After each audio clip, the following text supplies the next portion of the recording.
Assalamualaikum warahmatullahi wabarakatuh. Halo, kembali bersama dengan kami di channel ini. Dan terima kasih untuk Anda semua yang masih setia mengikuti video-video di channel ini. Oke, di video kali ini kami kembali mereaksi video dari Mirna Nagaya, yang mana ada pertanyaan yang ditujukan kepadanya sebagai warga negara Indonesia keturunan India. Dimana pertanyaannya, yakin nggak dipaksa berbahasa Indonesia, sedangkan mantan pemerintah Indonesia pernah melarang bahasa Mandarin. Dari isi pertanyaan ini, teman-teman bisa melihat sendiri orang yang menanyakan ini dari mana. Oke, mari kita saksikan videonya. Yakin nggak dipaksa untuk berbahasa Indonesia? Yakin. Karena kewajiban dan dipaksa itu adalah dua hal yang berbeda, benar? Berkewajiban untuk berbahasa Indonesia sembari menikmati hak-hak menjadi warga negara Indonesia itu adalah hal yang adil, benar? Masa mau menikmati hak menjadi warga negara Indonesia aja, tapi nggak mau menjalankan kewajibannya? Ya, sekilas apa yang dijelaskan dalam video ini memang benar. Dalam bernegara ada hak dan kewajiban bagi setiap warga negara. Seorang warga negara tidak hanya menikmati haknya, namun patut menjalankan kewajibannya. Dan terkait dengan pertanyaan tersebut, bahwa mantan pemerintah Indonesia pernah melarang bahasa Mandarin. Nah, hampir semua negara di dunia ini melewati tahapan sejarah untuk menemukan jati diri berbangsa dan bernegara. Dan setiap kebijakan yang diambil oleh pemerintah pada suatu masa tentu ada sisi positif dan negatifnya. Misalnya dengan kebijakan asimilasi saat Orde Baru. Namun akhirnya semua warga negara Indonesia bisa berbahasa Indonesia dengan aksennya yang memang menjadi ciri khas Indonesia, yang menunjukkan bahwa bahasa Indonesia sebagai jati diri nasional. Sementara hal ini berbeda dengan negara jiran yang mana sampai saat ini masih berusaha untuk menemukan format yang tepat agar warga negaranya bisa berbahasa kenegaraan, yaitu bahasa Melayu. Oke, kita saksikan kembali salah satu videonya yang juga mengulas tentang sejarah bahasa Indonesia. Banyak banget komen-komen yang berseliweran tentang bahasa Indonesia. So hari ini aku akan memberitahu beberapa fakta mengenai bahasa Indonesia. Jadi bahasa Indonesia itu merupakan bahasa nasional dan bahasa resmi yang dipakai di Indonesia. Jadi bahasa Indonesia itu juga diajarkan di berbagai negara di dunia.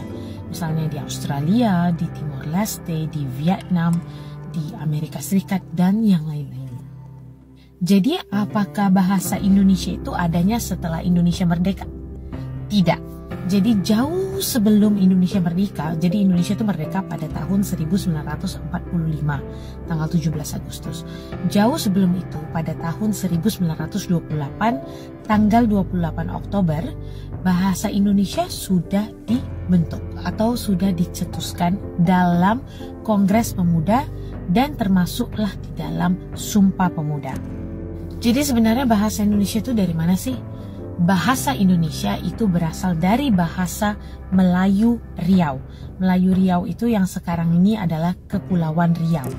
Jadi penggunaan bahasa Melayu itu sudah ada jauh pada saat abad ke-7. Jadi abad ke-7 itu sudah digunakan bahasa Melayu kuno. Buktinya penggunaan bahasa Melayu kuno itu dari prasasti-prasasti. Jadi ada dalam salah satunya ada prasasti Kedukan Bukit, prasasti Talang Tuwo yang bertuliskan dengan bahasa Melayu kuno. Prasasti ini di mana ditemukan? Prasasti ini ditemukan di Palembang. Jadi sebenarnya bahasa Melayu ini adalah salah satu bahasa yang ada di 715 bahasanya di Indonesia. Jadi ada berbagai suku, 1400 lebih suku, dan bahasa Melayu ini termasuklah bahasa yang dituturkan oleh suku Melayu. Jadi bahasa Indonesia itu sebenarnya adalah berasal dari bahasa Melayu Riau, alright, Kepulauan Riau. Dan bahasa Indonesia ini merupakan bukan seutuhnya bahasa Melayu, tetapi bahasa Indonesia ini memiliki begitu banyak kata-kata serapan yang diambil dari bahasa daerah, dari bahasa Arab, dari bahasa Belanda, dari bahasa Inggris, dari bahasa Sanskrit, bahasa Tamil, dan begitu banyak bahasa yang ada di dunia ini. Jadi bahasa Indonesia itu sebenarnya adalah bahasa yang kompleks yang telah disempurnakan. Nah, jadi siapa yang buat nama bahasa itu berdasarkan negara Indonesia? Nah, orang yang membuat bahasa itu namanya bahasa Indonesia adalah Muhammad Tabrani Suryo Wicitro. Kalau kamu nggak tahu ini orangnya. Oke, beliau ini siapa? Beliau ini merupakan seorang penulis dan seorang politisi. Dan yang kemudian hari beliau ini diangkat menjadi pahlawan Republik Indonesia. Pada tahun 1926, beliau pernah menuangkan tulisannya di surat kabar yang berisi, "Bangsa Indonesia belum ada, maka wujudkanlah bangsa Indonesia itu. Bahasa Indonesia belum ada, maka terbitkanlah bahasa Indonesia itu." Pada saat itu beliau itu yakin kemerdekaan bangsa Indonesia ini dapat terwujud apabila adanya persatuan anak-anak Indonesia. Jadi begitu banyak cara untuk mempersatukan anak-anak Indonesia, salah satunya dengan mempersatukan mereka melalui bahasa, yaitu bahasa Indonesia.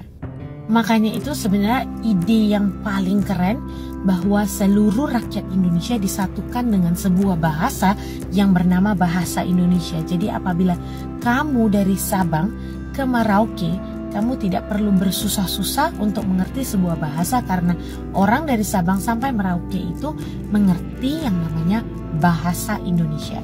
Jadi kalau misalnya orang Indonesia ketemu di luar negeri, itu mereka nggak akan bahasa Inggris. Mereka kalau udah jumpa sama-sama orang Indonesia, mereka akan berbahasa Indonesia. Jadi bahasa Indonesia, bangsa Indonesia, dan tanah air Indonesia itu sudah ada jauh sebelum kemerdekaan negara Indonesia pada tahun 1928. Nah, isi Sumpah Pemuda adalah sebagai berikut.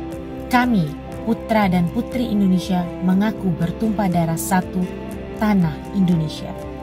Kami, putra dan putri Indonesia, berbangsa yang satu, bangsa Indonesia. Kami, putra dan putri Indonesia, menjunjung bahasa persatuan, bahasa Indonesia. Nah, dalam kaitannya dengan hal tersebut, maka kedudukan bahasa Indonesia sebagai bahasa negara berada di atas bahasa-bahasa daerah termasuk bahasa Melayu. Sejak dikeluarkannya Sumpah Pemuda dan dituangkan dalam Undang-Undang Dasar 1945 yang mencantumkan bahasa negara ialah bahasa Indonesia, yang di dalamnya berfungsi sebagai lambang nasional kebangsaan, identitas nasional, bahasa pemersatu, dan sebagai sarana yang menghubungkan antara bahasa dan kebudayaan di daerah-daerah yang ada di Indonesia. Oke, itu tadi video kami, semoga bermanfaat.